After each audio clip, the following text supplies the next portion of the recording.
जब जब पृथ्वी पर हुआ है असत्य बलवान, तब तब इस भूलोक पर प्रकट हुए भगवान।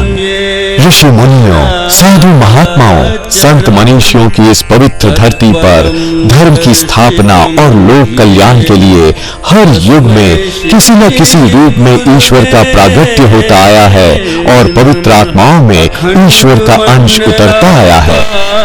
आज के युग में भी ब्रह्म स्वरूप सद्गुरु स्वामी श्री कमलेश्वरानंद जी अपनी चैतन्य ऊर्जा से संपूर्ण जगत में सत्प्रेम की धारा प्रवाहित कर रहे हैं। पूज्य श्री की चैतन्य चेतना से साक्षात ब्रह्मवाणी का अवतरण हुआ है, जिससे मानव का कल्याण हो सके।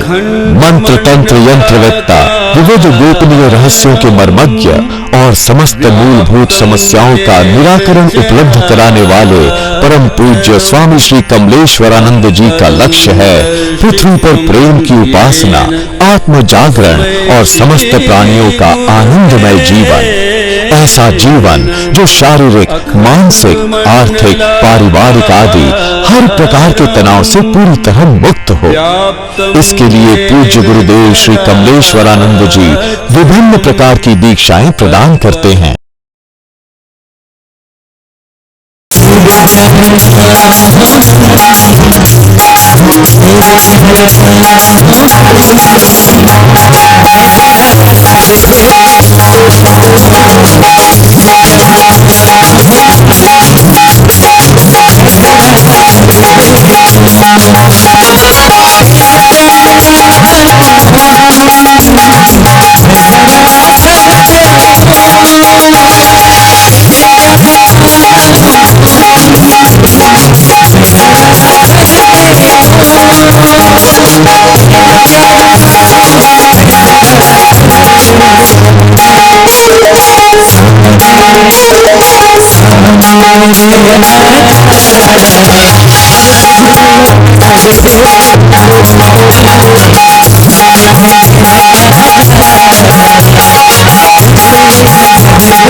हम हर पल आनंद के लिए ही तो भटक रहे हैं ना संसार में।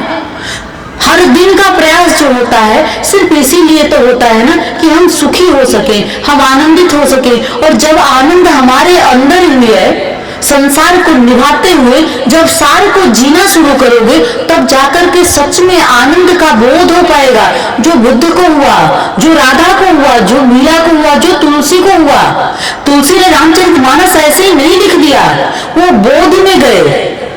बोध में गए तो रामचरितमानस थोड़ी कोई भक्ति है, उसमें तुलसी ने परमात्मा की भक्ति की और भक्त का एक जो भाव होता है वही रामचरितमानस है। ये भक्त का भाव है और भक्ति ही आपको पूर्ण करती है। भोजन से शरीर का पोषण हो सकता है पर आत्मा का नहीं। और जब तक आत्मा तृप्त नहीं होगी तब तक ये शरीर अतृप्त दिखेगा। आप देखते हो जब कोई उपलब्ध हो जाता है तो उसकी चमक बढ़ जाती है, उसकी दमक बढ़ जाती है, उसका यश बढ़ जाता है। क्यों? क्या ऐसा कुछ उसमें हो जाता है कि उसके चेहरे की चमक ही बढ़ जाती है? क्योंकि वो आत्मिक रूप से उसका पोषण होने लगता है, इसलिए वो अंदर भी खिल जाता है, बाहर भी खिल जाता है और उसके खिलने से आप आनंदित होते हो। और हर मनुष्य का ये कर्तव्य है, हर मनुष्य का ये धर्म है कि वो अपने मूल स्वभाव को जान सके और अपने मूल को जान करके अपने से जुड़े लोगों को आनंदित कर सके। ये आपका स्वभाव होना चाहिए। यदि ऐसे संसार मांग के भी क्या करोगे?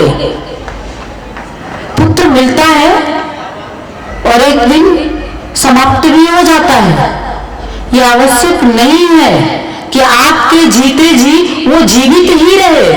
यह भी हो सकता है कि आपके सामने उसकी मृत्यु हो जाएगी और दुखद पीड़ा होगी। पर हर संबंध में अगर उसे देखना शुरू करोगे तो मर के भी वो नहीं मरेगा। वो प्राण के रूप में, ऊर्जा के रूप में आपके आसपास वो जीवित रहेगा, क्योंकि वो अविनाशी कभी मरता ही नहीं है। मैं कोई मंत्र, हमें कोई कथा नहीं सुनाते आपको, हम जीवन की सत्यता की ओर ले जाना चाहते हैं। जीवन का जो सत्य है उसे मानो, उसे समझो, मृत्यु को मिथ्या मानो और मृत्यु को सत्य भी मानो, क्योंकि वो दोनों है। ये जीवन का सत्य है कि मृत्यु होनी है, निश्चित है, होके ही रहेगी, और ये भी सत्य है कि मृत्यु होती ही नहीं है, मृत्यु होती ही नहीं है। अविनाशी को देखोगे तो तुम्हारी मृत्यु कभी नहीं होगी। राधा आज भी जीवित है, कृष्ण आज भी जीवित है, राम आज भी है, सीता आज भी है, और चिरकाल तक ऐसे ही स्थायी ये सारे नाम, सारे रूप अमर रहेंगे, अमित हो गए। क्यों हो गए? क्योंकि इन्होंने सत्य को समझ लिया। सत्य को जब समझ लोगे तो जीवन में एक बहुत बड़ा परिवर्तन हो जाएगा। ऐसा परिवर्तन जो हर पल आपको आनंद की ओर गतिशील करेगा।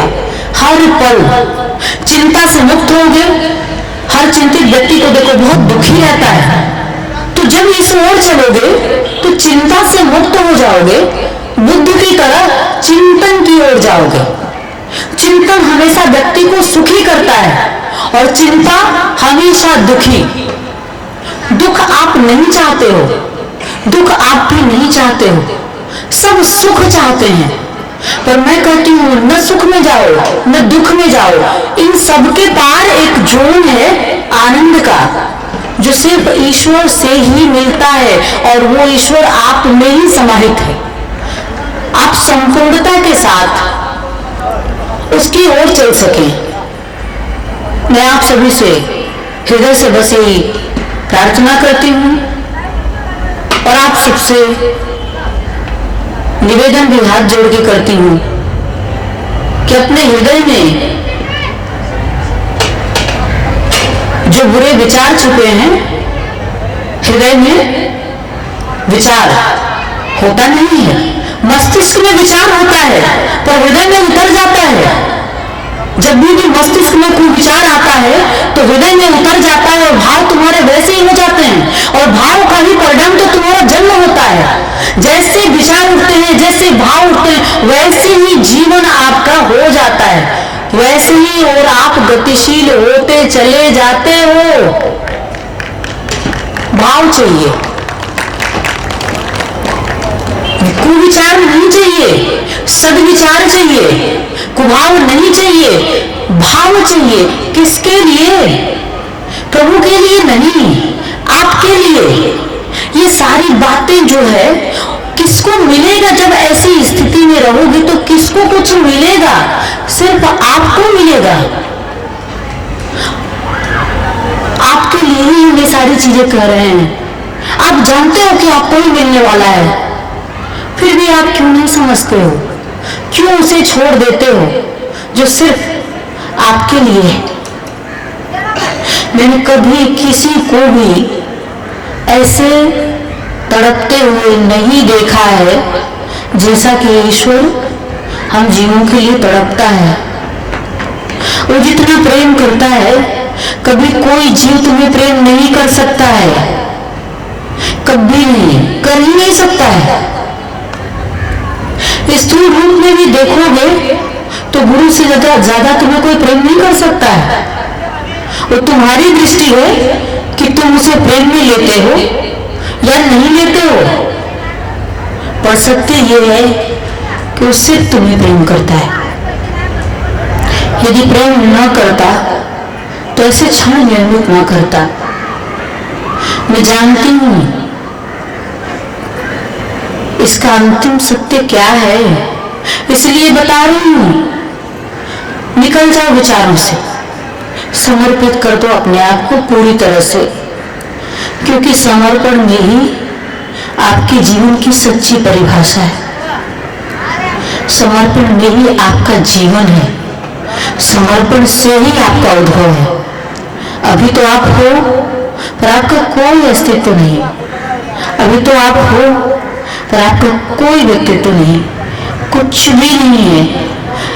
यदि सचमुच होना चाहते हो तो आंखें बंद करके हृदय में उतर के इन दो दिनों में अपने प्रभु से प्रार्थना करना कि हे प्रभु, मुझे भी अनुभूति दो, मुझे भी अपने आप में ले चलो।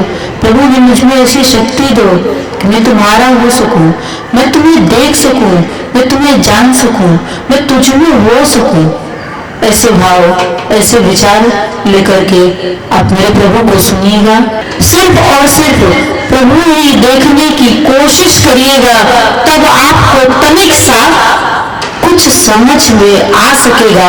सत्य अति सहज है, अति सरल है, वो क्षण भर में मिल सकता है, पर सत्य इतना कठिन भी है कि जो कई जन्मों के बाद भी नहीं मिलता है।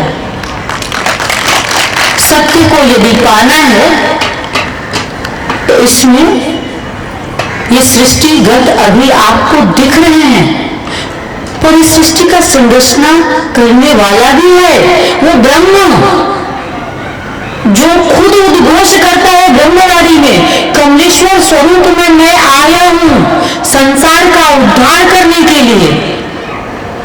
अरे वो ब्रह्म भी मजबूर होता है यदि तुम्हारा भाव नहीं मिलता है तो। तुम क्यों ऐसा सोचते हो कि यदि गुरु है, भाव आपके भाव बता रही हूं, आपके विचार बता रही हूं, क्योंकि आप में जाती हूं। जब मैं आपसे सहज भाव में मिलती हूं तो आपके विचारों को सुन के मैं दुखित हो जाती हूं कि आप गुरु के बारे में भी ऐसे विचार रखते हो कि यदि गुरु है तो ऐसा कर दे। और मैं कहती हूं कि गुरु है, ये सत्य है, ये प्रमाणित है, ब्रह्मवाणी प्रमाण है कि गुरु है। कभी समाप्ति नहीं होता, वो तो हमेशा रहता है, तो रहेगा ही है, पर कब दिखेगा, कब एहसास होगा आपको? जब आप अपने भाव को इतना सुदृढ़ कराओगे।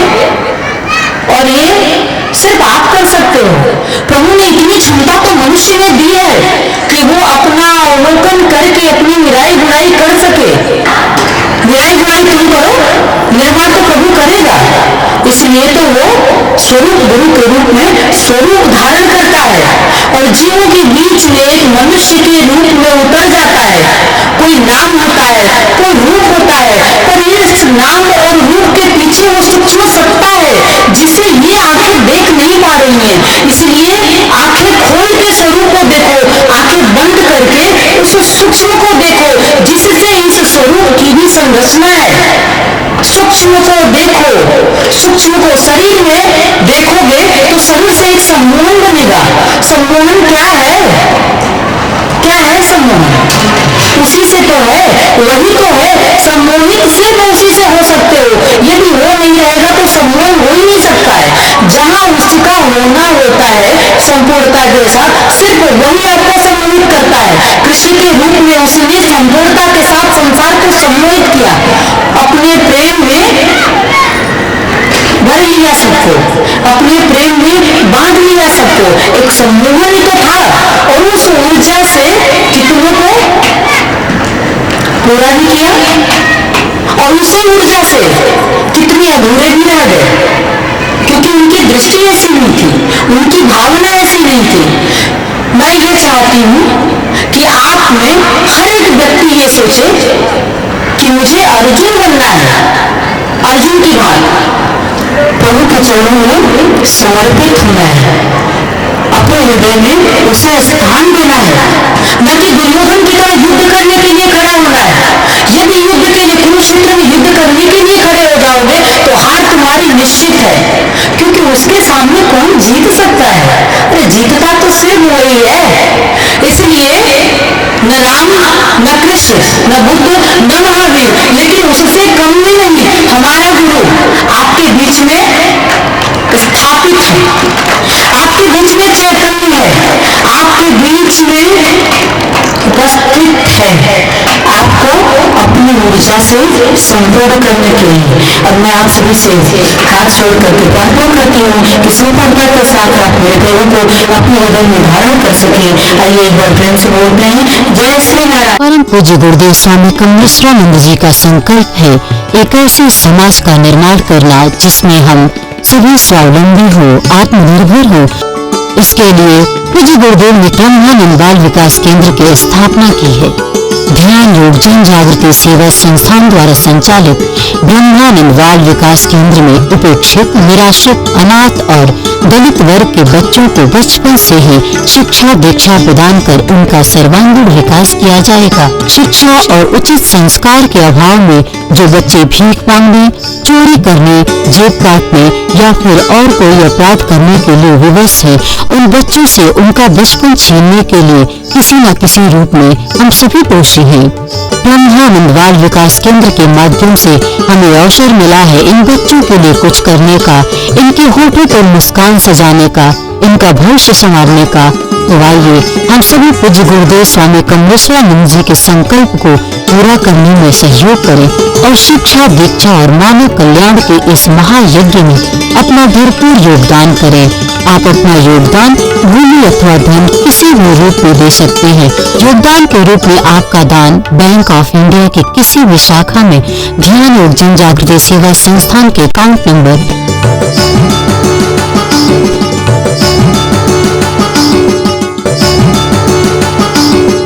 'भूमि दान' अथवा अन्य जानकारी के लिए संपर्क करें। गुरु